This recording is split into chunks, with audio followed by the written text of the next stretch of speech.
Maka pada hari yang sama, ia mengirimkan 3 polisi ke alamat yang tertera di dalam surat tersebut. Ketika naik ke lantai 2 rumah, para polisi itu mulai merasakan bau yang mengerikan, kayak bau busuk gitulah. Nah, bau ini itu berasal dari salah satu kamar. Mereka memerintahkan agar pintunya itu dibuka, tetapi keluarga itu menolak. Assalamualaikum kawan-kawan, terima kasih sudah klik video ini. Jadi hari ini aku akan membahas tentang salah satu kasus yang terjadi di luar negeri sana, yaitu di negara Prancis. Tentang kisah seorang ibu yang menahan anaknya selama 25 tahun. Nah, gimana ceritanya? Siapkan posisi terenak kalian dan ini dia ceritanya.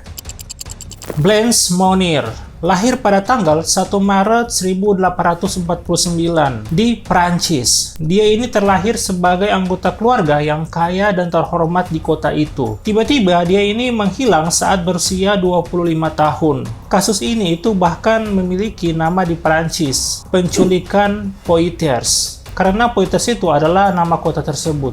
Nah, orang tua Blanche ini yang bernama Charles Emile Monnier dan Louise Monnier ini mereka sering dianggap sebagai pasangan yang ideal di kota itu. Selain itu, Blanche ini juga memiliki seorang kakak laki-laki yang bernama Marcel. Yang kemudian Marcel ini atau kakaknya Blanche ini menjadi kunci dalam kasus ini. Nah, kita masuk ke masa kecilnya Blanche Monnier. Sejak kecil, Blanche Monnier ini menunjukkan perilaku aneh. Sebagai hukumannya itu, ibunya ini memasukkannya ke dalam kamar yang gelap. Dia harus tinggal di kamar tersebut itu selama berjam-jam sampai hukumannya itu selesai. Ayahnya Blanche Monnier ini itu sangat menyukainya, sayang kepada Blanche Monnier. Tetapi dia ini sangat pasiflah dalam hubungan keluarga ini dan tidak pernah menentang hukuman yang diberlakukan oleh istrinya. Jadi istilahnya si ayahnya ini itu mungkin takut kepada istrinya. Nah, seiring bertambahnya usia Blanche ini, pertengkaran dengan ibunya itu semakin sering terjadi. Akibatnya isolasinya itu semakin meningkat lah. Dan dia ini itu mulai menunjukkan tanda-tanda anoreksia. Nah, pada saat itu Blanche ini memiliki cita-cita ingin menjadi biarawati. Bahkan pernah mengunjungi sebuah biara setempat dan meminta itu masuk ke ordo biarawati. Tetapi ditolak. Alasan yang diberikan adalah itu karena ia itu terlalu kurus dan terlihat sakit, sehingga harus gemuk terlebih dahulu baru bisa memasuki ordo biarawati itu.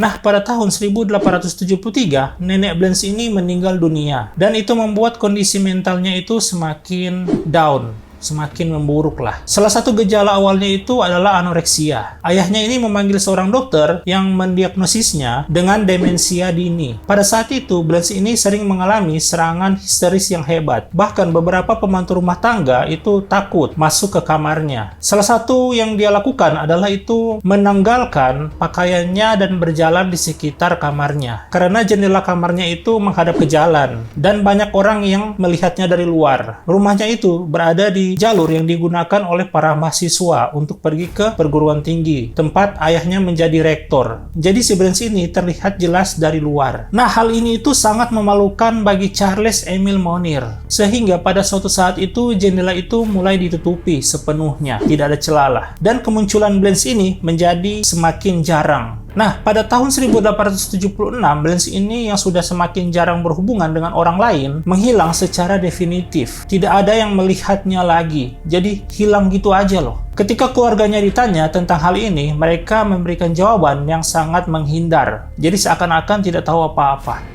Waktu terus berlalu dan tidak ada informasi yang didapatkan tentang Blanche. Seiring berjalannya waktu, hilangnya ini semakin terlupakan dan hampir tidak ada yang ingat tentang kasus ini, sehingga tidak ada upaya untuk pencarian terhadap gadis itu. Jadi semakin hari itu, hilangnya Blanche ini itu semakin terlupakan. Pada tahun 1882, Charles Emile Monnier ini ayahnya Blanche meninggal dunia. Hal ini memperburuk situasi di rumah. Louise yang sudah sangat keras menjadi lebih kejam, ibunya. Kemungkinan mulai dari titik ini, perawatan terhadap Blanche ini menjadi semakin tidak ada. Jadi semakin terabaikan gitu. Nah, meskipun demikian, bertahun-tahun berlalu dan ketika sudah 20 tahun dalam penawanan, Mary Vezzi ini adalah orang yang paling dekat dengan Blanche di rumah tangga mereka. Tapi Mary Vezzi ini meninggal dunia pada saat itu. Nah, perawatan kepada Blanche ini sudah sangat minim dan hampir tidak ada lagi. Pada tahun 1901, Jaksa Agung Poitiers ini menerima surat anonim yang mengabarkan kejadian mengerikan di rumah tersebut. Surat tersebut menyatakan bahwa ada seorang wanita yang ditahan dalam kondisi kondisi subhuman. Jadi isi suratnya itu seperti ini. Tuan Jaksa Agung, dengan hormat saya ingin memberitahu Anda tentang insiden yang sangat serius. Saya berbicara tentang seorang wanita yang terkunci di rumah Madam Monir. Terhenti dari makanan, tinggal di dalam kamar kotor dalam 25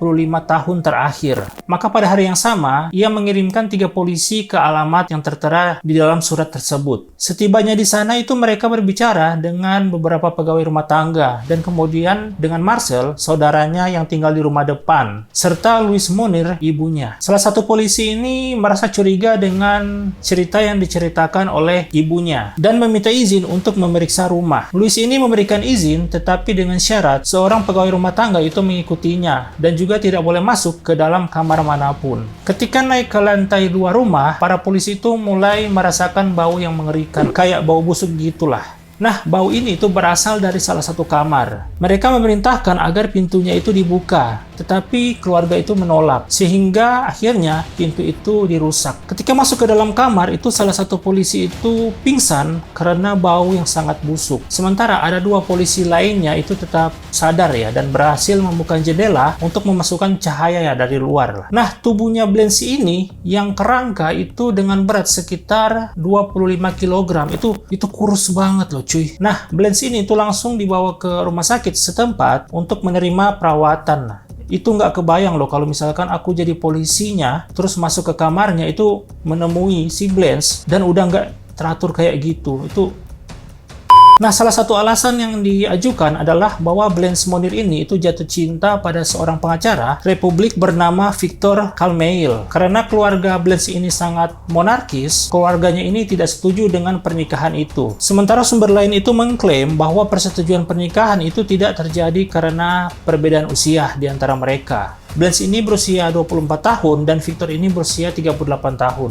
Jadi ada beberapa pendapat lah. Nah, teori lain itu meskipun tidak terlalu diterima ya, adalah bahwa Blancy ini hamil dari Victor. Bayi itu lahir tetapi ibunya itu dan mengubur bayi tersebut di rumah mereka sendiri. Itu teori lain. Nah, pada faktanya ibunya Blancy ini, Louise Monir, tidak menerima pernikahan itu. Oleh karena itu, ia menyekap Blancy di sebuah kamar di rumah. Pada awalnya ia berharap bahwa putrinya itu akan menyerah dan mengakhiri pernikahan tersebut. Tetapi itu tidak pernah terjadi. Dia tidak pernah menyerah dan dia tidak mau memutuskan pernikahan tersebut. Waktu terus berlalu dan situasinya itu semakin memburuk lah. Louise Monir ini, ibu dari korban, ditangkap namun dia meninggal 15 hari setelah penangkapannya. Karena ibunya ini menderita masalah jantung. Karena ayah korbannya ini telah meninggal dunia, jadi tidak ada persidangan terhadapnya. Meskipun dia meninggal beberapa tahun setelah penahanan dimulai. Nah, yang satu-satunya diadili itu adalah saudara korban, Marcel Monir, yang tinggal di rumah depan lah. Dalam sidang pertama itu dia dihukum 15 bulan penjara karena terlibat dalam tindakan kekerasan.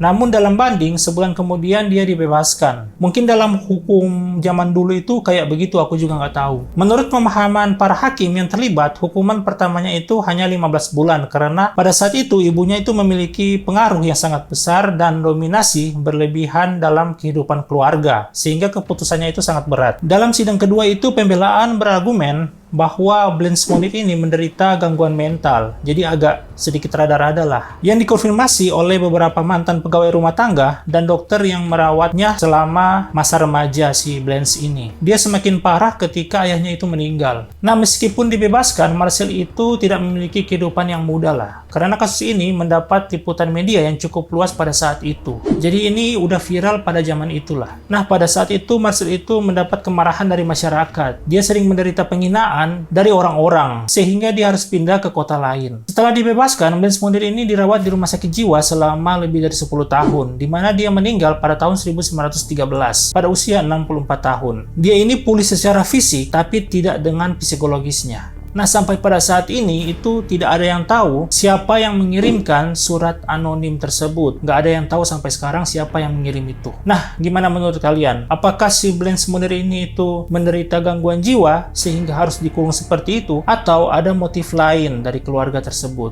Aku juga nggak tahu. Terima kasih sudah menonton kawan-kawan dan jangan lupa subscribe untuk mendapatkan video-video selanjutnya yang akan aku bahas di sini. Terima kasih sudah menonton dan Assalamualaikum.